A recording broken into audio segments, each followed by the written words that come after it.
What if everything you've been told about your money is a lie? Right now, the US dollar is dying, and almost no one sees it coming. The Federal Reserve has printed trillions. The petrodollar is collapsing. BRICS nations are building a new system. The dollar's dominance is ending. This isn't conspiracy. This is the biggest wealth transfer in history unfolding right now. And while you're watching this, the hidden financial system is working against you. In this video, I'll expose the dollar devaluation truth they don't want you to know. I'll explain the currency crisis and exactly how to protect your wealth from inflation. This is your economic collapse warning. The clock is ticking. Watch until the end. Your financial future depends on it. What if I told you the dollar is already dead, you just haven't realized it yet? I know that sounds crazy, maybe even reckless to say out loud, but stick with me because what you're about to discover in the next few minutes might completely change how you see your money, your savings, and your financial future. We've been conditioned to believe that the dollar is rock solid, that it's the backbone of the global economy, untouchable and eternal. But history has a brutal way of exposing comfortable lies, and right now, we're watching a pattern unfold that's happened before, with catastrophic consequences. Let me take you back to Germany, 1923. Picture this. A woman walks into a bakery with a wheelbarrow full of cash, literally millions of marks, just to buy a single loaf of bread. She leaves the wheelbarrow outside for a moment, and when she comes back, the money is dumped in the street, and the wheelbarrow is gone. Why? Because the wheelbarrow was worth more than the currency inside it. This wasn't some dystopian movie scene. This was real life during the Weimar Republic's hyperinflation crisis. People were burning stacks of money in their fireplaces because it was cheaper than buying firewood. Life savings that took decades to build evaporated in weeks. The middle class, the backbone of society, was completely obliterated. And here's the detail nobody talks about. While everyone else burned, a small group of speculators who understood what was happening made fortunes beyond imagination. The worst part wasn't the collapse itself. It was who profited from it. You might be thinking, that was 100 years ago in a defeated post-war country. It could never happen here. But here's the thing. Every single warning sign that preceded Weimar's collapse is flashing red in America right now. We're talking about out-of-control money printing, a national debt that's become a mathematical impossibility to repay, and purchasing power that's melting away faster than the government admits. Have you noticed how your paycheck doesn't stretch as far as it used to? How groceries that cost $50 2 years ago now run you $80 or $90? That's not just bad luck or corporate greed. That's the silent tax of inflation eating away at your wealth in real time. The uncomfortable truth that nobody in power wants you to understand is that currency collapse doesn't happen overnight with some dramatic announcement. It's a slow bleed, a quiet erosion of confidence that suddenly reaches a tipping point where panic takes over. And by the time the average person realizes what's happening, it's already too late to protect themselves. The insiders, the people with access to information and resources, they've already moved their wealth into assets that can't be printed into oblivion. They've already positioned themselves on the right side of the greatest wealth transfer in modern history. Wall Street knows exactly what's coming. They study history, they understand monetary cycles, and they've built their entire business model around profiting from chaos while ordinary people scramble to survive. This isn't conspiracy theory. This is pattern recognition. The same playbook that's been run during every major financial crisis is being set up right now, and the majority of people are sleepwalking into it because they simply can't imagine that the system they've trusted their entire lives could actually fail them. By the end of this video, you're going to understand 3 critical things. The 5 warning signs that prove we're following Weimar's exact trajectory, the 1 hidden mechanism Wall Street uses to profit from collapse, and the specific decision you need to make before it's too late. This isn't just history, it's a blueprint. A blueprint that shows exactly how societies lose their monetary systems, how wealth gets redistributed from the many to the few, and how you can position yourself on the right side of what's coming. So let me ask you directly, are you prepared for what comes next when money dies? Now, before we go deeper into what Wall Street doesn't want you to see, let me ask you something while you're processing all this. Have you noticed your purchasing power shrinking? Are you starting to worry about what the next few years might look like financially? Or maybe you think I'm being too alarmist and the system is more resilient than I'm giving it credit for. Whatever your perspective is, drop it in the comments. I read every single one, and some of the best insights I've come across have come directly from this community. While you're thinking about that, go ahead and hit that like button. I know it seems small, but it genuinely tells YouTube this message matters and helps push it to others who might be just as concerned about their financial future as you are. Here's the thing, this isn't just me talking at you. This is a conversation.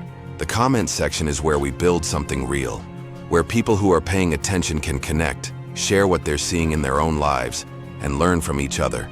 Your voice matters here. If you're new and this kind of content speaks to you, the stuff that cuts through the noise and gets to the uncomfortable truths about money, power, and how the system really works, subscribe and hit the notification bell. YouTube doesn't always show you everything from channels you follow, and I don't want you to miss what's coming next. We're building a community of people who refuse to be caught off guard, who understand that financial literacy isn't just about making money, it's about protecting yourself from a system designed to transfer wealth upward while most people aren't even aware it's happening. Your engagement, comments, likes, subscriptions, that's what allows me to keep making this content, to keep researching, to keep connecting these historical patterns to what's unfolding right now.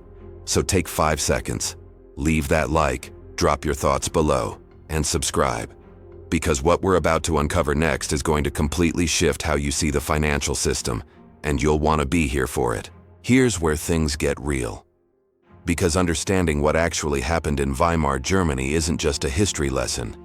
It's a roadmap to recognizing the exact mechanics of how a currency dies and wealth gets redistributed on a massive scale. This is where the transformation from everything's fine to how did this happen so fast becomes crystal clear. And once you see it, you can't unsee it. Germany in the early 1920s wasn't some backwards economy. This was an industrial powerhouse, one of the most advanced nations on Earth, with a sophisticated financial system, an educated population, and a strong work ethic. Sound familiar? The Germans believed their currency was backed by the strength of their economy, just like most Americans believe about the dollar today. But here's the hidden truth nobody talks about. Currency isn't backed by economic strength. It's backed by confidence. And confidence is a psychological game that can evaporate faster than anyone thinks possible. So how did it start? The Weimar collapse followed a deadly pattern that's been repeated throughout history, and we're watching the same cycle play out right now in slow motion. It began with government spending beyond their means to deal with war debts and economic reconstruction. The political pressure was intense. People were suffering, they demanded action, and politicians did what politicians always do when faced with tough choices. They took the easy path. Instead of making painful cuts or raising taxes, they simply printed more money. At first, it seemed to work. Money flowed, people spent, the economy appeared to stabilize. But this was an illusion, a temporary fix setting up a catastrophic failure. As more money flooded the system, prices started rising. Not dramatically at first, just enough that people noticed their savings buying a little less each month. The government's response? Print even more to help people keep up with rising costs. And here's where the vicious cycle kicks in. The more they printed, the faster prices rose. The faster prices rose, the more people panicked and spent their money immediately before it lost even more value. This panic created a self-fulfilling prophecy where the currency's death spiral accelerated exponentially. If that sounds like something you felt recently, watching your grocery bill climb month after month, it's not a coincidence. Let me paint you a visceral picture of what this looked like on the ground. In January 1923, a single egg cost 250 marks. By November of that same year, that same egg cost 80 billion marks. Not 80,000, not 80 million, 80 billion. Workers demanded to be paid twice a day because if they waited until the end of their shift, their wages would be worthless. People rushed from their workplace directly to stores, sometimes running, to spend their money before it depreciated further. Restaurants stopped printing prices on menus because they changed by the hour. Pensions that people had worked 30 years to build became enough to buy a single loaf of bread. Can you imagine working your entire life, saving diligently, doing everything right, and then watching it evaporate in weeks? But here's what they don't teach you in economics class, the part that reveals the true architecture of financial collapse. While the middle class was being obliterated, a small group of people were becoming extraordinarily wealthy. These weren't lucky lottery winners or people who stumbled into good fortune. These were individuals who understood the game being played and positioned themselves accordingly. They borrowed money heavily when they saw inflation coming, because debt denominated in a dying currency becomes essentially free. They moved their wealth into tangible assets, real estate, businesses, precious metals, anything that couldn't be printed into oblivion. They had access to foreign currencies and could move money across borders. The most disturbing part: many of these people were connected to the financial and political elite who saw the collapse coming, because they were the ones creating the policies that caused it. This wasn't an accident or an unfortunate miscalculation. This was a systematic transfer of wealth from the uninformed masses to those who understood monetary mechanics. The German middle class, the backbone of society, was completely wiped out. Families that had accumulated wealth over generations lost everything in months. Meanwhile, speculators and connected insiders bought up assets for pennies on the dollar, or in this case, billions of worthless marks. So what's the lesson here? It's not that Germany was uniquely incompetent or that their situation was so different from ours that we shouldn't worry.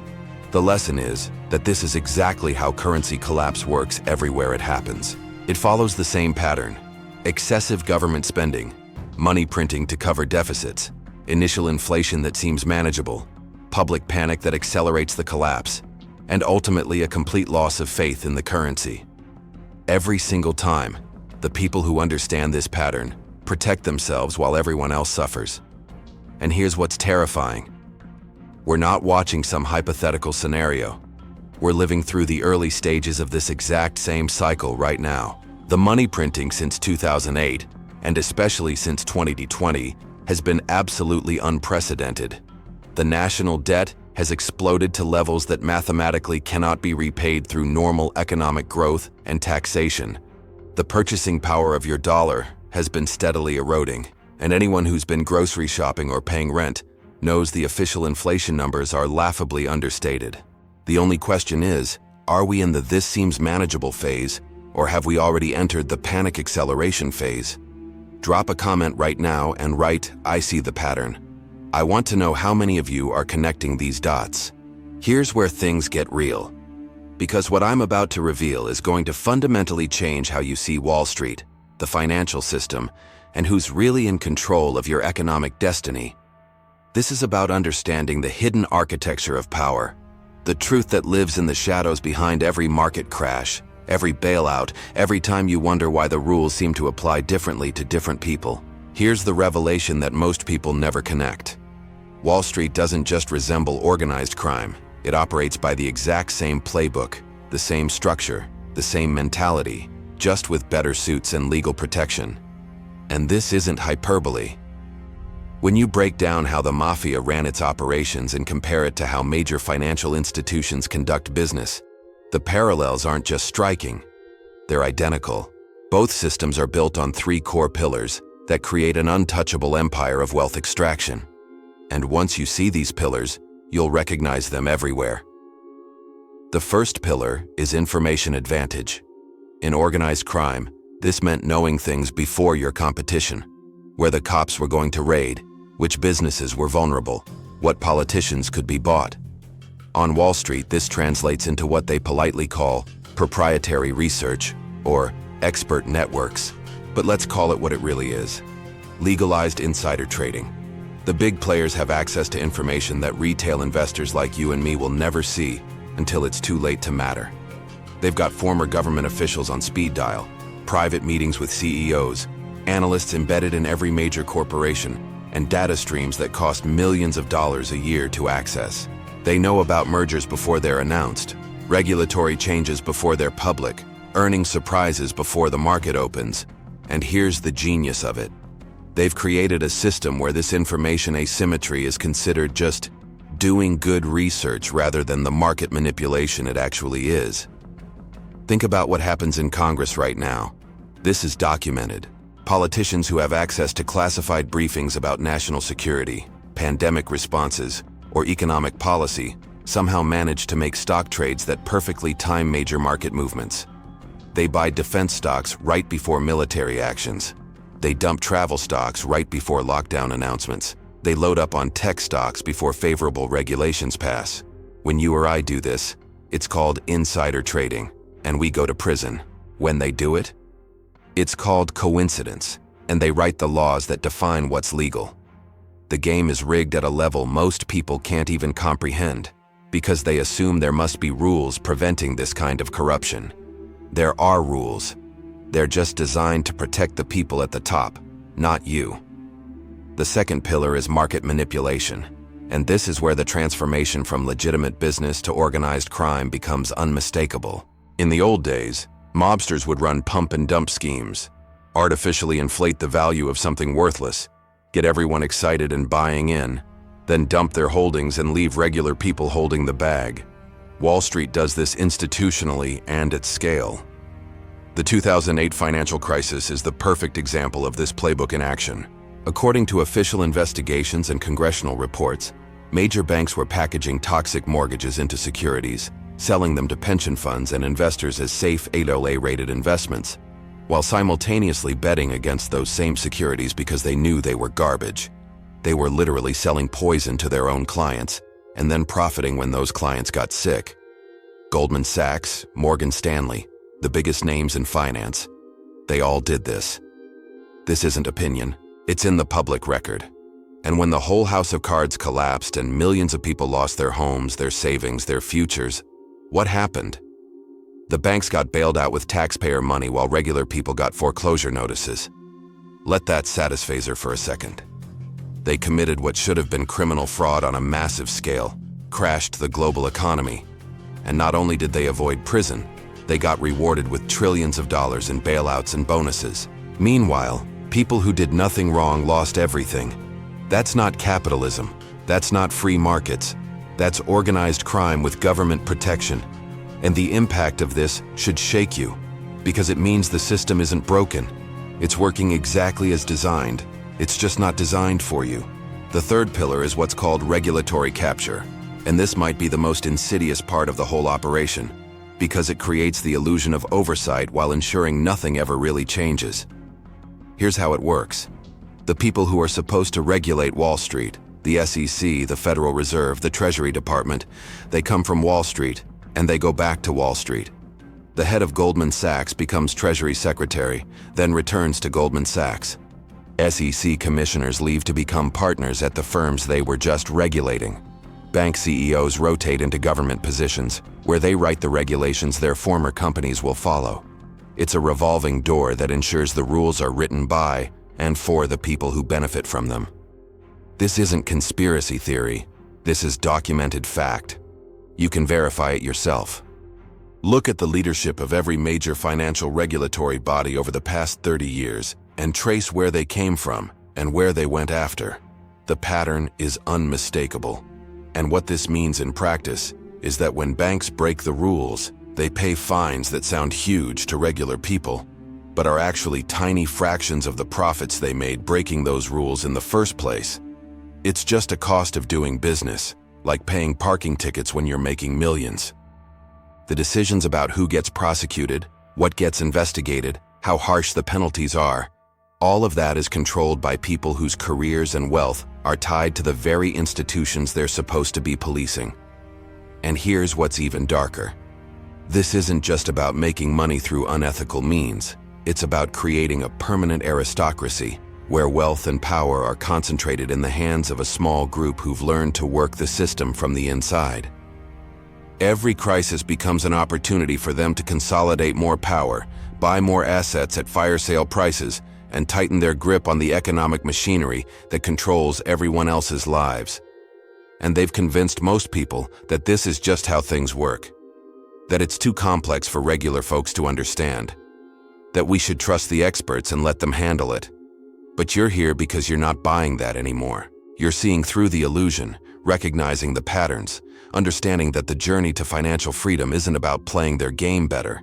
It's about understanding the game is rigged and making decisions based on that reality. Drop a comment right now and write, "The game is rigged." Let me know you're seeing what I'm seeing.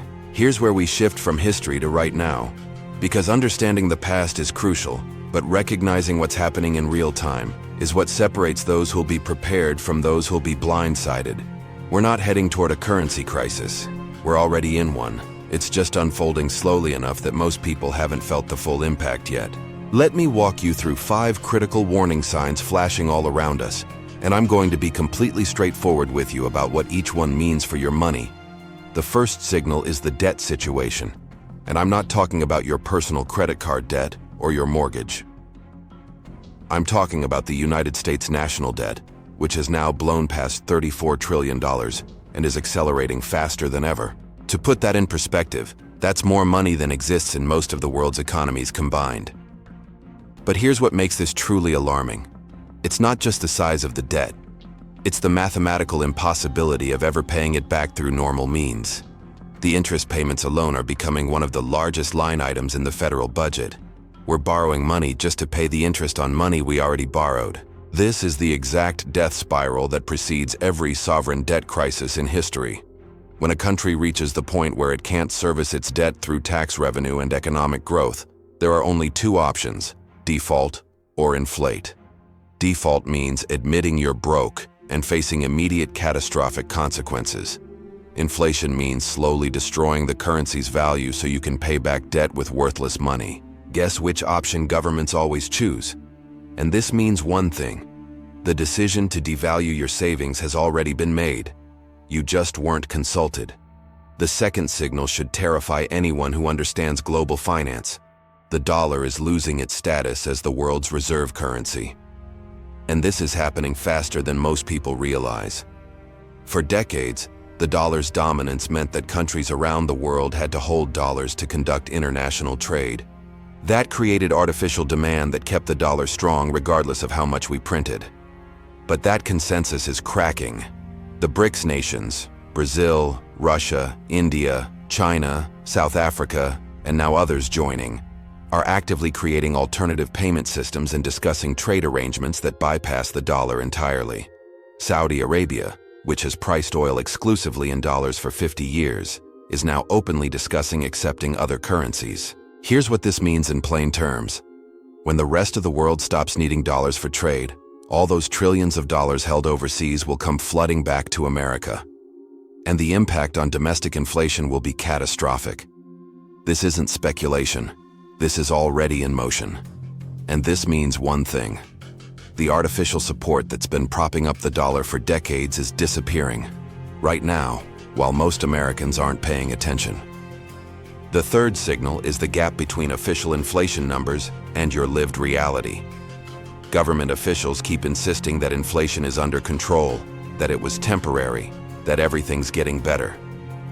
Meanwhile, anyone buying groceries, paying rent, or filling up their gas tank knows that's complete nonsense.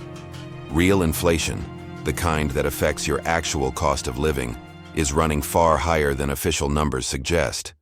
They've changed how they calculate inflation multiple times over the years, always in ways that make it look lower than it really is. They exclude inconvenient categories. They substitute cheaper alternatives. They use statistical tricks that would make a magician jealous. But your lived experience doesn't lie. When your paycheck buys 30% less than it did 3 years ago, but they tell you inflation is only 5%, someone's lying, and it's not you.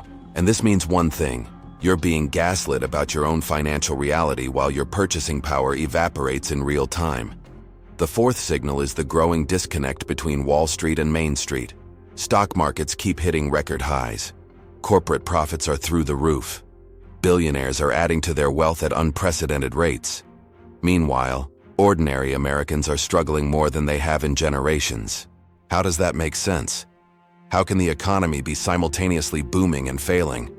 The answer is that we don't have one economy anymore. We have 2 completely separate systems. There's the financial economy, where money printing inflates asset prices and enriches anyone who owns stocks, real estate, and businesses.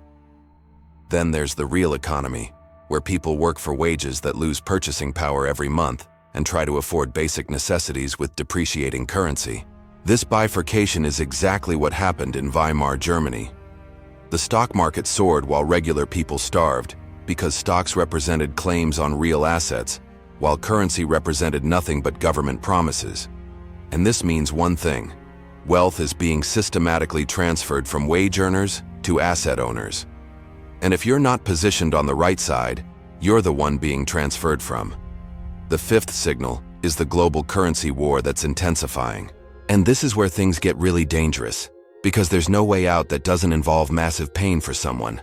Countries around the world are all trying to devalue their currencies simultaneously to make their exports cheaper, reduce their debt burdens, and stimulate their economies. But when everyone's devaluing at the same time, it creates a race to the bottom. The only winners are those who hold real assets. The losers are anyone holding cash in any currency. Central banks are trapped. Raising interest rates to fight inflation crashes the economy and makes debt unsustainable. Keeping rates low accelerates inflation and currency destruction. They're trying to thread a needle that can't be threaded, making decisions that delay the inevitable while making it worse when it finally hits. And this means one thing: there is no policy solution coming to save you. The only protection is the action you take yourself. Now here's what connects all 5 of these signals into one coherent picture. Weimar Germany started exactly this way. They had unsustainable debt from war reparations. They lost confidence in their currency from trading partners. They experienced accelerating inflation that officials insisted was temporary. They saw asset prices soar while ordinary people became impoverished. They were caught in a global economic crisis where every country was struggling. The difference? Germany's mark was just one currency in a world of many. The dollar is the foundation of the entire global financial system. When the mark collapsed, it was a national tragedy. When the dollar collapses, it's a global catastrophe. And every data point, every policy decision, every market movement is confirming that we're following the same trajectory, just with more zeros behind the numbers. Comment below and write, "I see the warning signs." I need to know how many of you are truly awake to what's unfolding. Here's where we shift from diagnosis to blueprint. From recognizing the warning signs to implementing the strategies that separate those who survive currency collapse from those who get wiped out. Because recognizing the problem is only half the battle. Understanding how to protect yourself is what actually matters when the system starts cracking.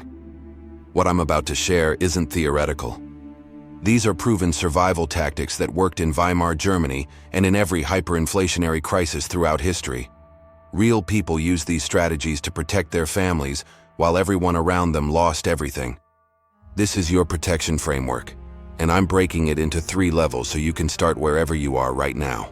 Level 1, Foundation, tangible assets over paper wealth. The first transformation you need to make is understanding that not all assets are created equal when currency dies. The people who survived Weimar weren't the ones with the biggest bank accounts or the most impressive salaries. They were the ones who understood that paper wealth is an illusion, one that evaporates the moment confidence breaks. What saved people was ownership of tangible assets, things that have intrinsic value regardless of what's printed on pieces of paper. Gold and silver were the obvious winners. They've been stores of value for thousands of years and can't be printed by desperate governments. When the mark was worthless, an ounce of gold still bought the same amount of real goods it always had. But it wasn't just precious metals. Real estate, productive land, businesses that created actual products people needed, machinery, tools, anything physical that served a genuine purpose maintained value. Here's the hidden truth most people miss. During hyperinflation, the relationship between paper money and real assets completely inverts. Instead of assets being priced in currency, currency becomes priced in assets. A house that cost 1 million marks in 1922 might cost 1 trillion marks in 1923, but it was still the same house with the same utility. The people who owned that house were fine. The people holding marks were destroyed. A Berlin factory owner named Hugo Stinnes became one of the wealthiest men in Germany during hyperinflation, not by saving money, but by using depreciating currency to buy real assets as fast as possible. While savers watched their life savings evaporate, he accumulated mines, shipping companies, and real estate. Same crisis. Opposite outcomes. The difference was understanding what holds value when paper doesn't. Level 2. Expansion, diversification, and strategic positioning. Once your foundation is set, Level 2 is about expanding your protection through diversification and strategic use of the system's own mechanics. Geographic diversification is something most people don't even consider, because they've never experienced their home country's financial system completely failing. Germans who had money in Swiss bank accounts, who owned property in other countries, who had built businesses across borders. These people had options when Germany collapsed. They could move. They could access stable currencies. They could wait out the crisis from a position of safety. This isn't about being unpatriotic or abandoning your country. It's about recognizing that political boundaries don't protect you from economic disasters, and tying your entire financial future to a single system is putting all your eggs in one increasingly fragile basket. The decisions you make now about where you hold assets, what currencies you're exposed to, whether you have exit options if things deteriorate. These decisions seem paranoid today, but look like genius when the crisis hits. Strategic use of debt is the second Level 2 strategy, and this one surprises people. In normal times, debt is generally something to avoid or minimize, but in hyperinflationary environments, the math completely flips. If you borrowed money when it was valuable and pay it back when it's worthless, you essentially received free money. Germans who took out mortgages in 1921 found that by 1923, they could pay off their entire home loan with what used to buy a cup of coffee. This is the mirror image of what happens to savers. Debt denominated in depreciating currency gets inflated away. This doesn't mean borrow recklessly. Timing is everything, and you can destroy yourself by taking on debt right before deflation or an interest rate spike. But understanding this dynamic is crucial. It explains why sophisticated investors often carry strategic debt while telling everyone else to avoid it. They know that in inflationary environments, being a debtor in a dying currency while owning real assets is one of the strongest positions you can hold.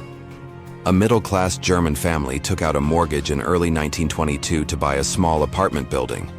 Their monthly payment was 10,000 marks, a significant burden at the time. By November 1923, that same 10,000 marks wouldn't buy a single loaf of bread. They owned the building free and clear while their neighbors who had responsibly saved their money in the bank had nothing.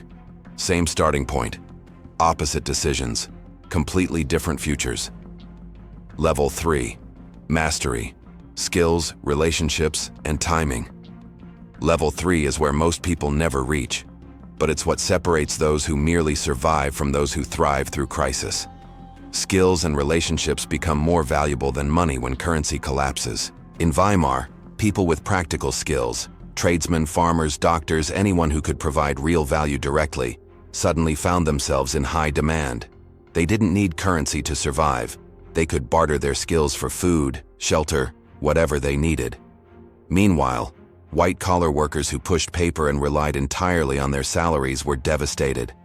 Hyperinflation reveals who's actually producing value versus who's just shuffling numbers in a dying system. This is why investing in yourself, learning skills with real-world application, building networks of people who can help you and whom you can help, matters more than most people realize.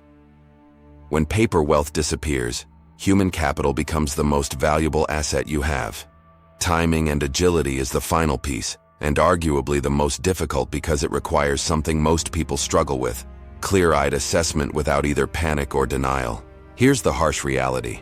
People who recognized the crisis too early and went all in on protection strategies often suffered unnecessarily for years while the system limped along.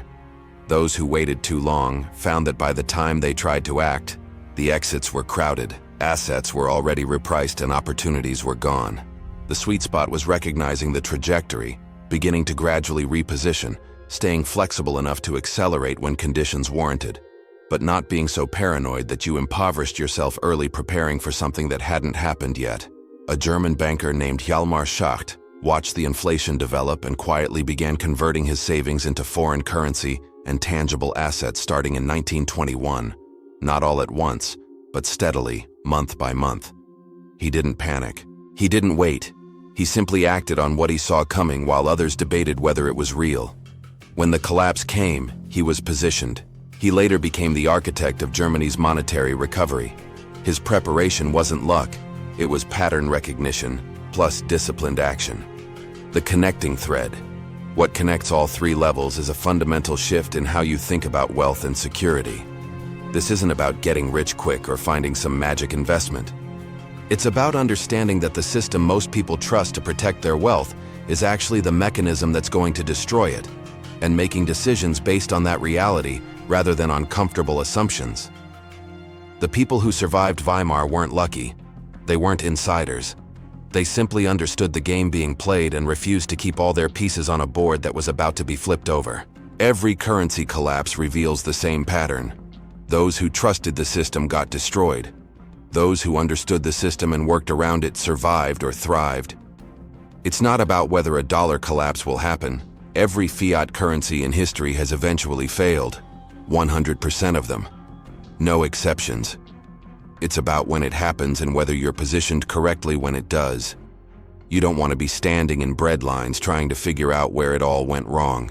You want to be the person who saw it coming, made the hard decisions when they were uncomfortable but manageable, and came through the other side with your wealth and options intact. Important note: this content is educational and based on historical patterns. It is not personalized financial advice. Every individual's situation is different, and you should consult qualified professionals before making significant financial decisions. Write in the comments, "I'm building my blueprint." Let me know you're taking this seriously and preparing yourself. Now we need to address the elephant in the room that nobody in mainstream finance wants to talk about. All of these patterns we've been discussing, the currency collapse, the wealth transfer, the insider advantages, these aren't accidents. They're not unfortunate side effects of complex economic forces beyond anyone's control. This is by design. The system isn't failing. It's working exactly as intended. And understanding this truth is what separates those who get played from those who understand the game. But let me be clear about something before we go further. This isn't about fear. This isn't about paranoia. This isn't about seeing conspiracies in every shadow. This is about clarity. The difference between fear and clarity is that fear paralyzes you. Clarity empowers you to act. Fear makes you a victim. Clarity makes you strategic. So as I share what comes next, I want you to stay in clarity mode. Not panic, not denial. Just clear-eyed understanding of how the system actually functions. The revelation that changes everything. Here's what most people never realize. The financial system was never built to protect your wealth or create broad-based prosperity. It was architected from the ground up to facilitate the transfer of wealth from the many to the few. And every crisis accelerates this transfer while providing perfect cover, because everyone's focused on the chaos rather than watching where the money actually goes. Think about what happened in 2008. The official story is that it was a crisis, a near collapse of the financial system that required emergency intervention to prevent total economic meltdown. But look at what actually occurred beneath the surface panic. Millions of regular Americans lost their homes to foreclosure. Their retirement accounts got decimated. Their jobs disappeared. Their net worth evaporated. Meanwhile, where did those homes go? Private equity firms and hedge funds swept in and bought up entire neighborhoods at 30 cents on the dollar. Where did the wealth from those retirement accounts go? It got transferred to the banks and institutions that were betting against the very securities they were selling. Who got the bailout money? The same banks that created the crisis walked away with trillions in taxpayer-funded rescues, while the people who did nothing wrong got nothing but foreclosure notices and unemployment. The pattern, hidden in plain sight.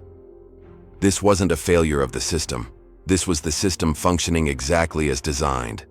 The impact of 2008 was the largest upward transfer of wealth in modern history, and it happened right in front of everyone, while they were told it was necessary to save the economy. Save it for whom? Not for the family that lost their home. Not for the worker who lost their job. Not for the retiree who watched their savings vanish. It was saved for the people at the top, who emerged from the crisis richer and more powerful than ever.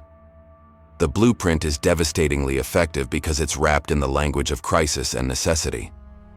Nobody questions the fundamentals when they're scared about survival.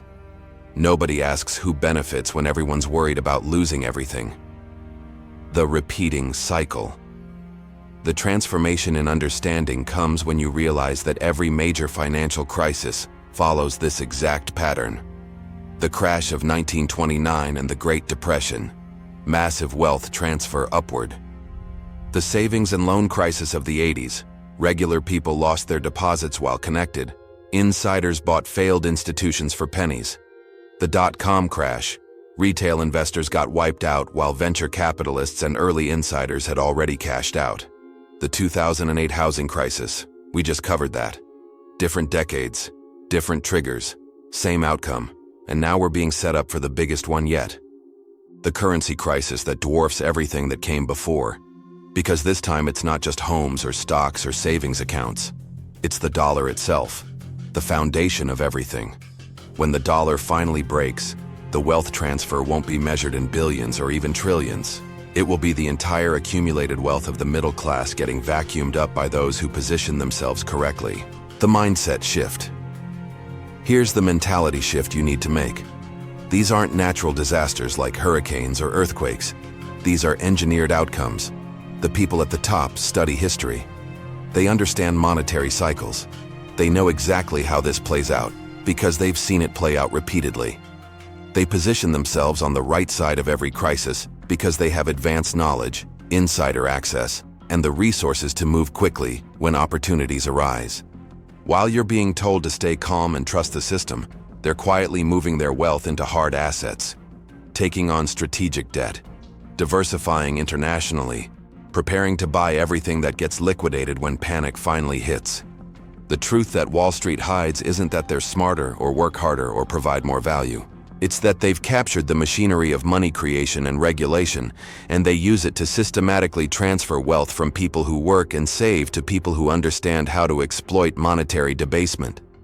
Every time they print more money, they're taxing your savings and your wages. Every time they bail out banks, they're using your tax dollars to protect their wealth. Every time they tell you inflation is temporary or under control, they're extending the game while your purchasing power evaporates. What this means for you. History doesn't repeat, but it rhymes. And right now, Weimar is rhyming so loudly with 2025 that anyone paying attention should be deeply concerned. The debt trajectory, the money printing, the inflation, the challenges to reserve currency status, the growing wealth inequality. Every single indicator is flashing red. The difference is that in Weimar, it was one country's currency collapsing. In our situation, it's the global reserve currency, which means the impact would be worldwide and unprecedented in scale. You can choose to ignore these patterns. You can tell yourself it's different this time. You can trust that the experts have everything under control. But history has a way of catching up with people who refuse to learn its lessons. And when it does, the consequences are brutal and unforgiving. Clarity, not cynicism. Let me bring this back to where we started. Understanding how the system works isn't about becoming cynical or paranoid. It's about seeing reality clearly and making informed decisions based on how things actually function, rather than how you wish they functioned. The people who survive what's coming won't be the ones with the most faith in the system. They'll be the ones who understood the system and positioned themselves accordingly. This isn't about fear. It's about preparation. It's not about panic. It's about pattern recognition. It's not about conspiracy. It's about clarity. Drop a comment and write "eyes wide open." Show me you're seeing through the noise. If you made it to the end of this video, you're part of a rare group. Most people click away when things get uncomfortable. You stayed. You faced the patterns that others would rather ignore. That tells me something about you. And it matters, because the decisions you make in the next few months are going to determine whether you're positioned correctly for what's coming, or caught completely off guard like most people will be. Here's what I need you to do right now. First, subscribe and hit the bell. I'm not here to waste your time with fluff. Every video on this channel is built around giving you the real story behind money, power, and the systems that control both. The information that mainstream sources won't touch. Subscribe so you don't miss what comes next. Second, drop a comment that says, "I made it to the end." I read every single comment. I want to know who's serious about this. And honestly, it helps the algorithm show this to more people who need to see it. Third, like this video. One click. It tells me you want more deep dives like this, and it helps YouTube recommend it to others asking the same questions. What comes next? Now here's the thing. Everything we covered today, the patterns, the history, the wealth transfer, that's the diagnosis. But diagnosis without treatment is just anxiety. The video right here reveals the specific playbook, the exact moves that the wealthy are making right now to position themselves on the right side of this transfer. Strategies you can start implementing this week, not theory, not someday, but actionable steps that change your outcome. We're talking about the assets that historically explode during currency crises, the debt strategy that turns inflation into your ally instead of your enemy, the timing indicators that signal when the acceleration is about to hit. Click on it now. Let's keep this going, because understanding the problem is step one. Knowing what to do about it is what actually protects you. I'll see you there.